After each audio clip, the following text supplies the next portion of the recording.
আসসালামু আলাইকুম। আমন্ত্রণ বাংলাভিশন সংবাদে আপনাদের সাথে আছি আমি বারহানা ত্রিনা। শুরুতেই আন্তর্জাতিক প্রসঙ্গ। চীনের সাথে যুক্তরাষ্ট্রের বন্ধুত্বপূর্ণ সম্পর্ক রয়েছে, ভবিষ্যতে সম্পর্কের আরও উন্নতি হবে বলে মন্তব্য করেছেন মার্কিন প্রেসিডেন্ট ডোনাল্ড ট্রাম্প।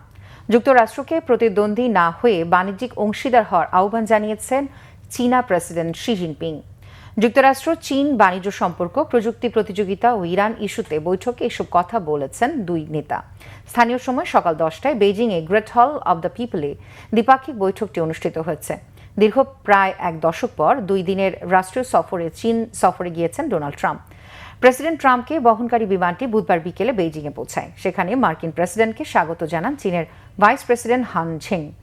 দেয়া হয় লাল গালিচা সংবর্ধনা। প্রেসিডেন্ট ট্রাম্পের সফর সঙ্গীদের মধ্যে আছেন অ্যাপেলের শীর্ষ কর্মকর্তা টিম কুক, টেসলা ও স্পেস এক্সের প্রধান ইলন মাস্ক এবং ব্ল্যাক রকের ল্যারি ফিঙ্ক, মেটার vice chairman Dina Powell, McCormick সহ যুক্তরাষ্ট্রের বড় বড় টেক কোম্পানিগুলোর বেশ কয়েকজন শীর্ষ কর্মকর্তা।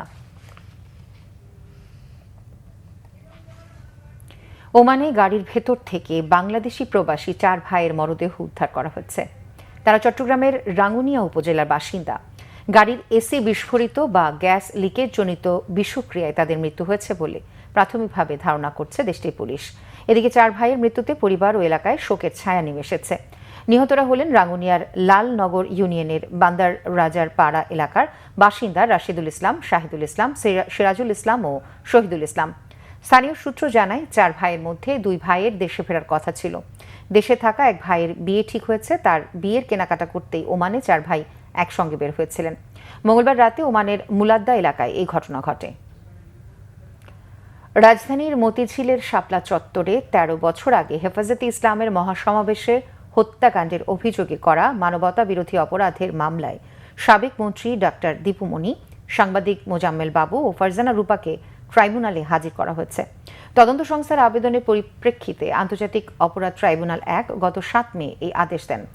দীপুমনির বিরুদ্ধে অভিযোগ, ওই দিন আইন শৃঙ্খলা রক্ষাকারী বাহিনীর সদস্যরা একদল উচ্ছৃঙ্খল মানুষকে নির্মূল করেছেন বলে আন্তর্জাতিকভাবে প্রচার করেন তিনি। মোজাম্মেল বাবু, ফারজানা রূপার বিরুদ্ধে অভিযোগ, 2013 সালের 5 মে শাপলা চত্বরে হত্যাযজ্ঞের শুরু থেকে হেফাজতে ইসলামের মহাসমাবেশকে উস্কানিমূলক বক্তব্য হিসেবে 71 টেলিভিশনের মাধ্যমে প্রচার করেন সাংবাদিক ফারজানা ও মোজাম্মেল বাবু।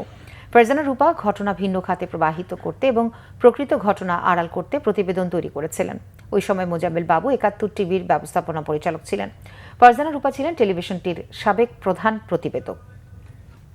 এই ছিল এখনকার মতো। পরের সংবাদ বেলা 12টায় দেখার আমন্ত্রণ রইল। এছাড়া বাংলাভিশন সংবাদ ও সংবাদ সংশ্লিষ্ট অনুষ্ঠান দেখতে ভিজিট করুন www.bbnews24.com ও facebook.com/banglavishnnews এবং সাবস্ক্রাইব করুন youtube.com/banglavishnnews। ধন্যবাদ এতক্ষণ সাথে থাকার জন্য।